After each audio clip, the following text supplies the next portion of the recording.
तो नमस्कार, जी मध्य प्रदेश छत्तीसगढ़ के आज के इस खास कार्यक्रम जेम्स ऑफ छत्तीसगढ़ में आप सभी का बहुत बहुत स्वागत है। और आज के हमारे इस खास कार्यक्रम में हम लोगों से चर्चा करेंगे जिन्होंने अलग अलग क्षेत्र में बेहतर काम किया है, कैसे उन्होंने छत्तीसगढ़ को एक ऐसा गढ़ बनाने की कोशिश करी जिसको हर कोई एक अलग निगाह से देखने की कोशिश करता है। बातचीत करेंगे ऐसे लोगों ने जिन्होंने शिक्षा के क्षेत्र में, चिकित्सा के क्षेत्र में अलग अलग ऐसे मुकाम हासिल किए हैं, कैसे उनका ये सफर रहा है, किस तरह से उन्होंने संघर्ष किया है, वो तमाम कहानियां हम जानने की कोशिश इस मंच पे करेंगे। लेकिन उससे पहले आज हम एक खास मेहमान को यहाँ पर बुलाना चाहेंगे जिनको किसी भी पहचान की वो मोहताज नहीं रखते हैं। एक खास कलाकार हैं, एक खास कवि हैं और हम सब ने उनके काम को देखा है। बहुत तालियों के साथ स्वागत करिएगा शैलेश लोढ़ा जी का।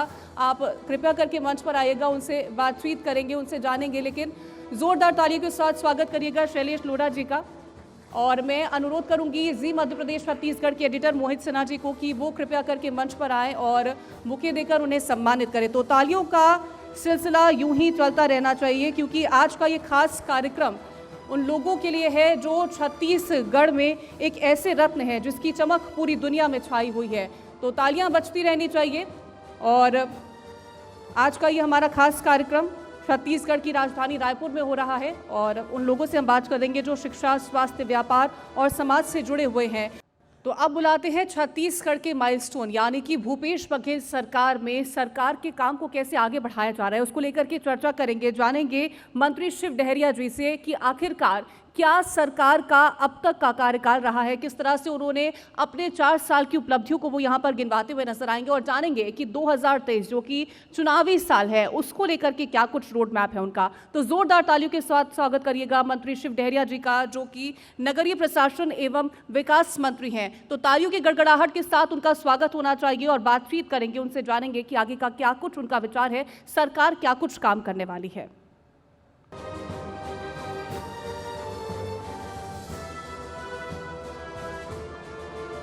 जेम्स ऑफ छत्तीसगढ़, छत्तीसगढ़ के ऐसे रत्न जिन्होंने अपनी चमक पूरी दुनिया में बिखेरी है।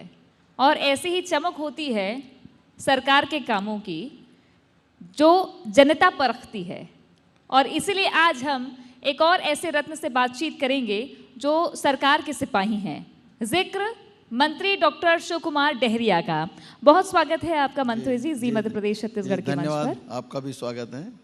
हीरे की परख जौहरी को होती है। हमारे कार्यक्रम का भी नाम है जेम्स ऑफ छत्तीसगढ़। तो हीरे तो आप हैं जिनको चुन के निकाला है जौहरी मुख्यमंत्री भूपेश बघेल ने। कैबिनेट में 4 साल आपको हो गए, क्या उपलब्धियां हैं सरकार की और आपके मंत्री काल की? देखिए, सबसे पहले जी न्यूज को बहुत बहुत धन्यवाद देता हूं कि एक अच्छा कार्यक्रम आप लोग कर रहे हैं। हमारे माननीय मुख्यमंत्री जी जब पहली बार 17 दिसंबर को 2018 को सरकार बनाए हैं, उसके बाद हमारे पास चुनौती थी कि सबसे पहले हम लोगों ने जो जनता से वादे किए हैं उन वादों को सबसे पहले पूरा करेंगे।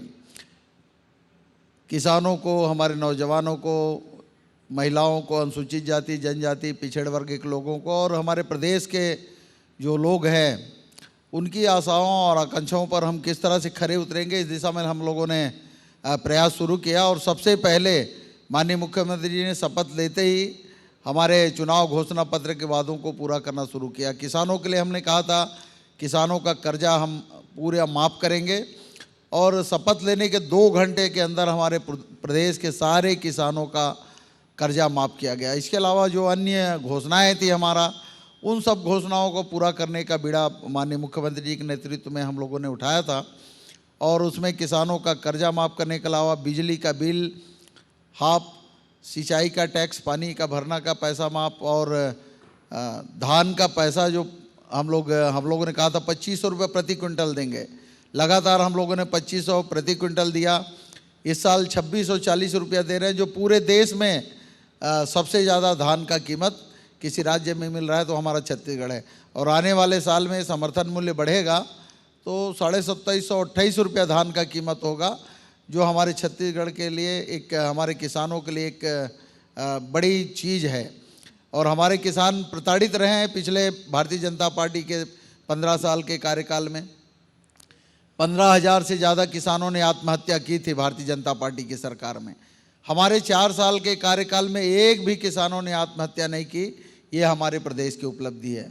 इसके अलावा हमारे माननीय मुख्यमंत्री जी ने कहा था कि हम यूनिवर्सल पीडीएस के माध्यम से सभी लोगों का राशन कार्ड बनाएंगे और इस दायरे में सभी को लाएंगे कि सबको रियायती दर पर राशन मिलना चाहिए। इसी परिप्रेक्ष्य में हमारी सरकार ने सारे लोगों का एपीएल का कार्ड बनाया, बीपीएल के कार्ड बनाया। पिछले समय आपने देखा होगा बीजेपी की सरकार में चुनाव के समय राशन कार्ड बनता था, चुनाव के बाद राशन कार्ड काट दिए जाते थे। तो अब 100% आबादी को राशन कार्ड देकर और रियायती दर पे उनको राशन सामग्री देने का काम भी सरकार कर रही। हम लोगों ने कहा था कि स्वास्थ्य क्षेत्र में, शिक्षा के क्षेत्र में प्रदेश को अन्य प्रदेशों के ऊपर लाने का काम करेंगे। दिशा में हम लोगों ने काम किया है। शिक्षा के क्षेत्र में आज देख लीजिए स्वामी आत्मानंद विद्यालय, जहाँ अंग्रेजी माध्यम से हमारे छत्तीसगढ़ के बच्चों को जो शिक्षा दी जा रही है, अच्छा इंफ्रास्ट्रक्चर दिया जा रहा है। रायपुर में आपने देखा होगा, हमारे शहरी क्षेत्रों में आपने देखा होगा 232 से ज़्यादा स्वामी आत्मानंद विद्यालय खुले हैं और उसमें बच्चों को अंग्रेजी माध्यम से सबसे अच्छी शिक्षा दी जा रही है। मतलब ये कि शिक्षा, स्वास्थ्य, हर सेक्टर में लगातार काम हुआ है। अब बात अगर आपके विभाग की कर ली जाए तो ये एक और कीर्तिमान हुआ है कि स्वच्छता के मामले में छत्तीसगढ़ को भी एक तमगा हासिल हुआ। ये परिवर्तन कैसे हुआ? चूंकि अंबिकापुर का नाम बड़े स्तर पे आया, फिर रायपुर भी उस रेस में आगे बढ़ रहा है, तो क्या काम हो रहे हैं, किन मापदंडों पे? देखिए, जब हम लोग शपथ लिए उसके बाद मैंने विभागीय पहली बैठक ली, उसमें मैंने विभाग की जानकारी ली, तो मैंने देखा कि पिछले 15 साल में भारतीय जनता पार्टी की सरकार जो थी, नगरीय निकायों के क्षेत्र में जो रूटीन का काम है उसी में चल रहा था, कोई अच्छा काम हो नहीं रहा था। हमारी नगरीय निकाय का मूल काम है जो लोगों को जो मूलभूत सुविधाएं मिलनी चाहिए वो गुणवत्तापूर्ण मिले और समय पर मिले। हमने इसका ध्यान रखा। पहले 9-9 महीने तक हमारे कर्मचारियों को नगरीय निकाय में वेतन नहीं मिलता था। मैंने आते ही कहा कि नगरीय निकाय के हमारे कर्मचारियों को, सफाई कर्मियों को महीने के 7 तारीख के अंदर वेतन मिल जाना चाहिए। वो मिल रहा है। और सफाई के क्षेत्र में हम बहुत पिछड़े हुए थे और जो इंफ्रास्ट्रक्चर है और सुविधाएं जो लोगों को दिया जाने, मूलभूत सुविधाएं, सड़क, पानी, बिजली, सफाई, ये मूलभूत सुविधाएं लोगों को गुणवत्तापूर्ण नहीं मिल पा रही थी, हमने देखा। और सफाई के क्षेत्र में हमने अधिकारियों का कहा कि दूसरे देशों में जाके देखिए, दूसरे प्रदेशों में जाके देखिए, वो आके यहाँ पे परीक्षण करके आए और देख कर आए। उसके अनुरूप हम लोगों ने गुणवत्ता में सुधार किया। जो डोर टू डोर कचरा कलेक्शन होता है वो पहले नहीं होता था, कई कई दिन तक नहीं होता था। कभी कभी किसी वार्डों में 2 गलियों की सफाई होती थी, 5 गलियां छूट जाती थी।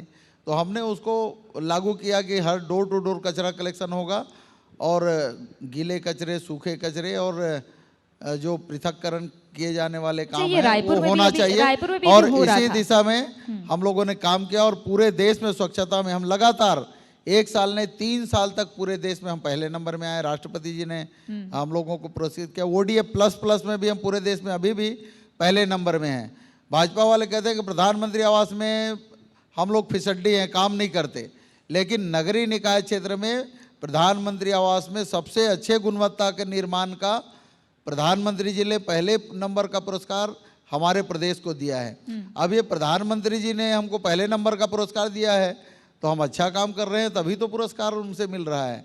भारतीय जनता पार्टी के पास छत्तीसगढ़ में कोई मुद्दा नहीं है, कोई विजन नहीं है, ना कोई काम करने का मादा है, इसलिए वो इस तरह के मुद्दे उठाते रहते हैं। लेकिन हमारी सरकार जो है भूपेश बघेल जी के नेतृत्व में नगरीय क्षेत्र में भी अच्छा काम कर रही है, ग्रामीण क्षेत्र में भी अच्छा काम कर रही है। चलिए, आपने बीजेपी का जिक्र 2 बार से कर दिया तो मैं भी कर देती हूँ। स्मार्ट सिटी को लेकर के बीजेपी लगातार आरोप लगा रही है। चूंकि विभाग आपसे जुड़ा हुआ है और लगातार स्मार्ट सिटी के तहत जो रायपुर शहर में भी काम हो रहे हैं वो दिख रहे हैं जनता को, चाहे सौंदर्यीकरण का हो, नई नई एडवांस सुविधाएं हों, क्या कहना चाहेंगे? देखिए, स्मार्ट सिटी में काम बहुत अच्छे हुए हैं। कुछ जगह खामियां हैं, उसके लिए केंद्र की सरकार माननीय नरेंद्र मोदी जी जिम्मेदार हैं। आपने देखा होगा जो स्मार्ट सिटी का जो नियम बनाया गया है उन नियमों में स्वीकृति करने के सारे अधिकार जनप्रतिनिधियों को नहीं है, अधिकारियों को है। तो जनप्रतिनिधियों की कई बार अनसुनी होती है, इसलिए कुछ काम बिगड़ते हैं। लेकिन हमारी सरकार है और हम लोगों ने उस पर नियंत्रण किया है। जो पिछले भारतीय जनता पार्टी की सरकार में जो अनावश्यक जो काम स्वीकृत कर दिए थे, जैसे अब स्मार्ट सड़क बनाना है तो उन्होंने सिटी कोतवाली से सदर बाजार को रोड को ले लिया था। जो सड़कें जो है वहाँ हम कोई काम नहीं कर सकते, क्या आप 5 मीटर खोद सकते हो सिटी कोतवाली से लेके सदर बाजार रोड को? तो इस तरह का अनावश्यक कामों को उन लोगों ने शामिल कर लिया था, उसको हम लोगों ने रिवाइज किया और आज आप देख रहे हैं उसका अच्छा परिणाम मिल रहा है। आप स्वामी आत्मानंद स्कूल जो बनाए, स्मार्ट सिटी का काम है, क्या ये खराब काम है? हमने तालाबों का जो सौंदर्यीकरण किया है, चौपाटी उद्यान बता रहे बनाए हैं हैं, चौक चौराहे बनाए हैं, आप चौपाटी बना रहे हैं ऐसा कह रहे हैं? चौपाटी भी बनाया है। तो ये बहुत अच्छे काम हुए हैं जो भारतीय जनता पार्टी की सोच में ही नहीं था। और नगरीय निकायों में स्मार्ट सिटी के तहत हमारे बिलासपुर में भी अच्छे काम हुए हैं और रायपुर में अच्छे काम हुए हैं, आप लोगों को दिखता है। आप देखिए बूढ़ा तालाब का सौंदर्यीकरण हुआ है तो सिर्फ आरोप लगाते हैं। आज आप देखिए रायपुर में कोई देखने लायक जगह नहीं था, आज लोग आते हैं, बूढ़ा तालाब जाते हैं, वहाँ का अच्छा सौंदर्यीकरण हुआ है। वहाँ पे लोगों को वाटर स्पोर्ट्स का भी काम हो रहा है, मतलब बड़े ये अच्छा कि काम हुआ है। स्मार्ट सिटी का जो फंड है उसका सदुपयोग लगातार आप लोग अलग अलग नवाचार के जरिए कर रहे हैं। अब चूंकि परीक्षा एक ये भी है स्वच्छता सर्वेक्षण की, कुछ ऐसे शहर हैं जो उस तरीके से अपग्रेड नहीं हो पाते, जिसमें रायपुर भी एक नाम है, चूंकि राजधानी है। आप क्या, चूंकि अधिकारी तो काम करते ही हैं, टीम नगरीय प्रशासन की या नगर निगमों की कर रही है, जनता से क्या कहेंगे, क्योंकि जनता के भी तो सहयोग जरूरी है? देखिए हमारे रायपुर में आपको बताना चाहूँगा, पेयजल की व्यवस्था इतनी खराब थी जब हम लोगों ने हाथ काम में लिया। इन लोगों ने नागपुर के कंपनी को वाटर ट्रीटमेंट प्लांट का वाटर सप्लाई का ठेका दे दिया था और उसमें जो बेड लगते हैं, सफाई के लिए बेड होता है, वो 5-5 साल से नहीं बदले गए थे, जिसको हर साल कम से कम एक बार सफाई होनी चाहिए, बदलना चाहिए, वो नहीं हुआ था। आप लोगों ने चलाया, बहुत सारे जगहों में नलों में खराब पानी आता था, कीड़े युक्त पानी आते थे, पीलिया का प्रकोप होता था। हमारे आने के बाद आप लोगों ने देखा उसमें हमने सुधार किया और जो कंपनियां बाहर से ला के यहाँ नियुक्त की गई तो वो काम नहीं कर रहे थे, उनको हटाया, नए लोगों को काम दिया और आज पेयजल की व्यवस्था में बहुत सुधार हुआ है। इस साल पीलिया के कोई प्रकरण आपको देखने को नहीं मिले हैं लगातार 2 साल से। तो पेयजल के व्यवस्था के लिए, हमारी सड़कों के लिए, सफाई के लिए और विद्युत की व्यवस्था के लिए जो मूलभूत सुविधाएं हमारी नगरीय निकाय में होना चाहिए, उनको हम लोगों ने किया। आवास के मामले में भी हम लोगों ने शहरी आवास के लिए बहुत काम किया है और मोर ज़मीन मोर मकान योजना, जिसके पास ज़मीन है, पट्टा है, उनको 2 कमरों का पक्के मकान बना के देने का जो हम लोगों ने काम हाथ में लिया था, उसमें बहुत अच्छा काम हुआ है। और मोर मकान मोर चिन्हारी, इस योजना में भी हम लोगों ने अच्छा काम किया है और पूरे देश में इस योजना का सबसे अच्छा काम किसी राज्यों में हुआ है तो हमारा छत्तीसगढ़ राज्य हुआ है। ये हमारे हम लोग नहीं कह रहे हैं, ये सर्वे केंद्र की सरकार कराती है और केंद्र की सरकार के सर्वे में अगर हम आगे हैं तो निश्चित रूप से हमारे प्रदेश के लिए उपलब्धि है और इस दिशा में हम लोग और बेहतर काम किस तरह से हो ये हम लोग करने का प्रयास कर रहे हैं। तो क्या लगता है ये उपलब्धि विपक्ष को नहीं दिखती है? विपक्ष के पास, मैंने आपको कहा ना, विपक्ष के पास ना कोई मुद्दा है, ना कोई विजन है, ना कोई योजना है, इसलिए वो सिर्फ उनका कहना हम विपक्ष में, हमको सिर्फ आलोचना करना है। तो आलोचना उन्हीं की जानी चाहिए जो काम अच्छा नहीं हुआ है। आप तो अच्छे कामों का भी आलोचना कर रहे हैं। वो कहते हैं कि हम जो किसानों का समर्थन मूल्य में धान खरीद रहे हैं, वो कहते हैं किसानों को हम खैरात बांट रहे हैं। क्या किसानों को ये खैरात है? रेवड़ी, ये हमारे किसानों का अपमान है छत्तीसगढ़ का। रेवड़ी कहते हैं, रेवड़ी कहते हैं, उसी को तो रेवड़ी कहते हैं, रेवड़ी बांटना हो गया ऐसा कह रहे हैं। तो ये क्या किसानों का जिस तरह से अपमान भारतीय जनता पार्टी कर रही है, आप देख लीजिए उसकी पार्टी में इतने मतभेद हैं कि एक नेता दूसरे नेता को कोई पसंद ही नहीं करता। विधानसभा में नेता प्रतिपक्ष जो बनाते हैं उसको तत्काल बदल दिया जाता है, प्रदेश का जो प्रभारी आता है उसको बदल देते हैं, प्रदेश का अध्यक्ष है आदिवासी था, आदिवासी विश्व दिवस के दिन ही उसको बदल दिया गया। अच्छा, ये प्रदेश अध्यक्ष आपने बोला, चूंकि मैं बहुत देर से सुन रही हूँ, लोग भी सुन रहे हैं आपको बड़ी मुखरता से, चूंकि कार्यकारी अध्यक्ष भी रहे हैं ना आप कांग्रेस पार्टी के। आप चूंकि चुनाव है सामने, तो जितने मुखर तरीके से संगठन की बात रखते हैं आप, विपक्ष पर हमलावर रहते हैं, प्रदेश अध्यक्ष की जिम्मेदारी मिल जाए तो कितने तैयार हैं डॉक्टर शिव कुमार डहरिया? देखिए, ये कौन क्या बनेगा ये तय करने काम हमारा हाईकमान का होता है। और अभी हमारे माननीय मुख्यमंत्री जी, प्रदेश अध्यक्ष जी अच्छा काम कर रहे हैं। और आने वाले समय में हमारे प्रदेश में अखिल भारतीय कांग्रेस कमेटी का जो अधिवेशन हो रहा है, ये हमारे प्रदेश के लिए बड़ी उपलब्धि है। मध्य प्रदेश में जब हम थे उस समय भी एआईसीसी का अधिवेशन हमारे मध्य प्रदेश में नहीं हुआ था। आज हमारे प्रदेश का नाम पूरे देश में चल रहा है। आपने देखिए, भूपेश बघेल जी के नेतृत्व में जिस तरह से काम हो रहा है, जो काम हो रहे हैं वो सभी क्षेत्रों में। आज छत्तीसगढ़ मॉडल जो है पूरे देश में चल रहा है। देश का प्रधानमंत्री भी हमारी योजनाओं की तारीफ करते हैं। और हमारी जो योजनाएं, जो गोधन न्याय योजना चल रही है, नरवा गरवा घुरवाबाड़ी की जो योजना चल रही है, उसको भी वो अन्य प्रदेशों में लागू करने की बात करते हैं। उत्तर प्रदेश में या अन्य प्रदेशों, भाजपा शासित राज्यों में कह रहे हैं कि छत्तीसगढ़ में जो काम हो रहा है उन कामों को हम अपने प्रदेशों में लागू कर रहे हैं। तो निश्चित रूप से एक उपलब्धि तो हमारे माननीय मुख्यमंत्री जी ने अच्छा काम किया है, वो पूरे देश में दिख रहा है। ठीक। 2003 में पलारी से आपने चुनाव लड़ा, जी हाँ। फिर बिलाईगढ़ चले गए, लेकिन वहाँ पे थोड़ी मुश्किल हो गई। फिर आप आरंग आए। अब सीट बदलने का इरादा है आपका या आरंग से प्रेम है? अब आरंग की जनता आपको आशीर्वाद देगी? देखिए, अगली बार। आरंग में मेरा पैर तो अंगद की तरह जमा हुआ है, उसमें कहीं कोई दिक्कत नहीं है। कौन कहाँ से चुनाव लड़ेगा ये तय करने का काम हमारे पार्टी के नेताओं का, हमारे हाईकमान का है। जब पहली बार जब मैं चुनाव लड़ा था, मुझे पलारी की जिम्मेदारी दी गई कि आप पलारी से जाके लड़िए। बाद में मुझे जब परिसीमन हुआ तो कहा गया आप भिलाई से लड़िए, बिलाईगढ़ से लड़िए। मैं वहाँ से लड़ा। पार्टी मुझको जो जिम्मेदारी देती है मैं उसका ईमानदारी पूर्वक निर्वहन करता हूँ। और पार्टी सर्वोपरि है। पार्टी का आदेश हम लोगों के लिए सर आँखों पर रहता है। आप लोगों ने देखा होगा कि पार्टी के लिए हम लोग लड़े। और जब हमारे जो नेता थे, पुराने नेता थे, वो पार्टी छोड़ के गए तो हमने कहा कि भाई हम कांग्रेस पार्टी में हैं और कांग्रेस का काम करेंगे। हमारे घर में भी हमला हुआ, मेरी घर में हमला किया गया। उस हमले में मेरी माँ की हत्या हुई। पिताजी के इतनी चोटें लगी थी कि उनको उबरने में का समय ही नहीं मिला। उनकी भी असमय मृत्यु हुई। तो इन चीज़ों से हम परे रहते हैं। पार्टी के लिए जो भी बलिदान करना होगा हम लोग तैयार हैं और पार्टी जो जिम्मेदारी देगी उसको आगे भी करेंगे। और निश्चित रूप से पार्टी का आने वाली समय में सरकार बने, केंद्र में भी कांग्रेस की सरकार बने, इसके लिए हम लोग पूरी ईमानदारी से काम करेंगे। अब चूँकि सरकार बनाने के लिए अब ज़्यादा वक्त तो बचा नहीं है, दोनों ही दल बराबर तैयारी कर रहे हैं। मुद्दों की अगर बात करूँ मैं, तो आप आते हैं एससी क्षेत्र से और आरक्षण का मुद्दा खूब चल रहा है। पहले भी जब आरक्षण 58% रद्द हुआ तो एससी ने ही आपत्ति उठाई थी कि हमको ज़्यादा चाहिए, 16% की मांग। तो मंत्री शिव कुमार डहरिया एक समाज के प्रतिनिधित्व के नाते भी क्या भरोसा देते हैं आपकी सरकार में? उनको कितना आरक्षण और कितना भरोसा?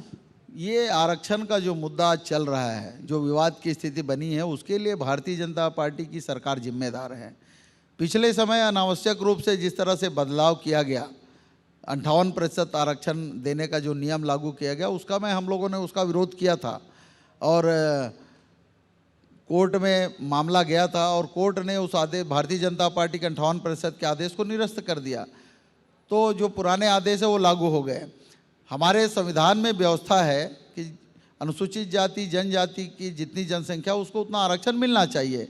मध्य प्रदेश में हमारी जनसंख्या 16% थी तो हमको 16% आरक्षण मिलता था। आदिवासियों की 20% थी मध्य प्रदेश में, तो उनको 20% मिलता था। लेकिन इसमें बदलाव इसलिए किया गया कि मध्य प्रदेश के अलावा जब छत्तीसगढ़ राज्य बना तो छत्तीसगढ़ में आदिवासियों की संख्या 32% थी एज पर सेंसस। हमारे अनुसूचित जातियों की जनसंख्या छत्तीसगढ़ में एज पर सेंसस 12.82 मतलब 13% था। तो हमारी सरकार ने उसको 13% अनुसूचित जाति को करने का काम किया और आदिवासियों को 32% देने का काम किया। ईडब्ल्यूएस के लोगों को भी 4% और हमारे पिछड़े वर्ग के साथियों को मंडल आयोग कमीशन की सिफारिश के आधार पर 27% देने का निर्णय लिया है। अनुसूचित जातियों का आरक्षण कम करने का काम जो है भारतीय जनता पार्टी की सरकार ने किया था। 16% से उन्होंने 12% किया था। आज भारतीय जनता पार्टी के लोग कहते हैं कि 16% आरक्षण मिलना चाहिए। वो किस मुँह से बोलते हैं? उनको शर्म आनी चाहिए, इस तरह की बात करते हैं। अब 16% को 12% करने का काम तो भारतीय जनता पार्टी ने किया था। आपने हम 13 ही लोगों ने किया ना? सेंसस के आधार पे उसको बढ़ा के 13% किया है। और जो विधेयक पारित हुआ है माननीय राज्यपाल जी के पास है, राज्यपाल जी उसमें अभी तक हस्ताक्षर नहीं कर रही हैं। वो भारतीय जनता पार्टी से प्रेरित होकर आरक्षण विधेयक के रोक कर रखी हैं। तो इसके लिए तो भारतीय जनता पार्टी आरक्षण विरोधी है ही, वो नहीं चाहती कि लोगों को आरक्षण का सुविधा मिले। न्याय आपकी धुरी है ना, न्याय योजना, सभी योजनाओं में न्याय जुड़ा हुआ है। अब चूंकि राजनीतिक गलियारे में ऐसी चर्चा लगातार होती है कि डॉक्टर शिव कुमार डहरिया मुख्यमंत्री के बेहद करीबी हैं, ऐसे में क्या खूबी देखते हैं आप सीएम साहब में? देखिए माननीय मुख्यमंत्री जी, आपने देखा होगा जब प्रदेश अध्यक्ष थे तो उन्होंने बड़ी मेहनत करके पार्टी को खड़ा किया और जनता से जुड़े हुए मुद्दों को उन्होंने उठाया। और जब वो मुख्यमंत्री बने तो उन जनता के उन मुद्दों को, उन कमियों को उन्होंने दूर करने का काम किया। पूरे देश में जब सर्वे हुआ तो माननीय मुख्यमंत्री जी को पूरे देश में पहले नंबर का मुख्यमंत्री चुना गया। तो निश्चित रूप से उनमें खूबियाँ हैं और माननीय मुख्यमंत्री जी के नेतृत्व में प्रदेश विकास के रास्ते में चल रहा है। सभी लोगों को न्याय मिल रहा है। न्याय योजना के तहत जो लाभ मिल रहा है लोगों को, हमारे सरकार में हमारे प्रदेश के हर व्यक्ति को सरकार की योजनाओं का लाभ कहीं ना कहीं मिल रहा है। ये हमारे सरकार की माननीय भूपेश बघेल जी की उपलब्धि है। निश्चित रूप से एक अच्छी सोच, अच्छा काम करने वाला मुख्यमंत्री प्रदेश को मिला है। हम सब इस बात के लिए गर्व महसूस करते हैं कि भूपेश बघेल जैसा नेतृत्व हमको मिला है। एक आखिरी सवाल आपसे, चूंकि चुनाव में ज़्यादा वक्त बचा नहीं है, घोषणा पत्र के वादों को लेकर के विपक्ष मुखर है कि वादे पूरे नहीं किए। आप कहते हैं कि हमने वादे पूरे कर दिए। एक वादा आपके विभाग से भी जुड़ा हुआ है संपत्ति कर को लेकर के। ऐसे में देखा जाए तो क्या ये मुद्दे क्या चुनाव में काम आएंगे और जो वादे बचे हैं वो कैसे पूरे होंगे और कितनी सीटें आ सकती हैं, ये भी एक बड़ा सवाल। देखिए हमारे प्रदेश में 90 सीटें हैं और हमारा टारगेट तो पूरा 90 सीट है। आज हम 71 सीटों में हैं, लेकिन हमारा टारगेट पूरा 90 का 90 विधानसभा सीट है। और जहाँ तक वादों का सवाल है, हम लोगों ने वादे लगभग पूरे कर दिए हैं। जहाँ तक प्रॉपर्टी टैक्स 50% करने की बात आप जो मुझे बता रही है, भारतीय जनता पार्टी के सरकार में ही प्रॉपर्टी टैक्स बढ़ाया गया था। हमारी सरकार बनने के बाद हमने उन प्रॉपर्टी टैक्स बढ़ाने का नियम ही ख़त्म कर दिया। तो वैसे भी लोगों को जो बढ़ा हुआ टैक्स देने का था वो अब देने की ज़रूरत नहीं है। और जिन निकायों ने प्रॉपर्टी टैक्स बढ़ा के वसूल करना शुरू कर दिया था, हमारी सरकार आने के बाद हमने उन प्रॉपर्टी टैक्सों को लेने से उनको मना कर दिया। तो वैसे भी प्रॉपर्टी टैक्स बढ़ा ही नहीं, तो ऑलरेडी जो पुराने टैक्स दे रहे हैं उन्हीं पे उनको लाभ जो देना था 50% वो दिया जा चुका है। उसमें कहीं कोई दिक्कत नहीं है। ये भारतीय जनता पार्टी के लोगों को गुमराह करने का काम करते हैं। सीटें कितनी आएंगी, क्या आकलन है आपका, सीटें कितनी आएंगी आने वाले चुनाव में? आप आने वाले चुनाव में सीटें हमारी 90 सीट है और हमारा टारगेट पूरा 90 सीट है। मतलब पूरा 90, 3/4 से भी ऊपर की सोच रहे हैं आप? निश्चित रूप से। बहुत शुक्रिया आपका मंत्री जी हमारे साथ जुड़ने के लिए, बातचीत करने के लिए। तो मंत्री शिव कुमार डहरिया जिन्होंने अपने विभाग से जुड़ी तमाम जानकारियां साझा की है और ये भरोसा दिलाया है कि जितने वादे किए हैं वो लगभग पूरे हो चुके हैं और जनता के हित में कांग्रेस पार्टी इस तरीके से काम करेगी। अब मंत्री शिव कुमार डहरिया आरंग की जनता के बीच भी फिर से जाएंगे।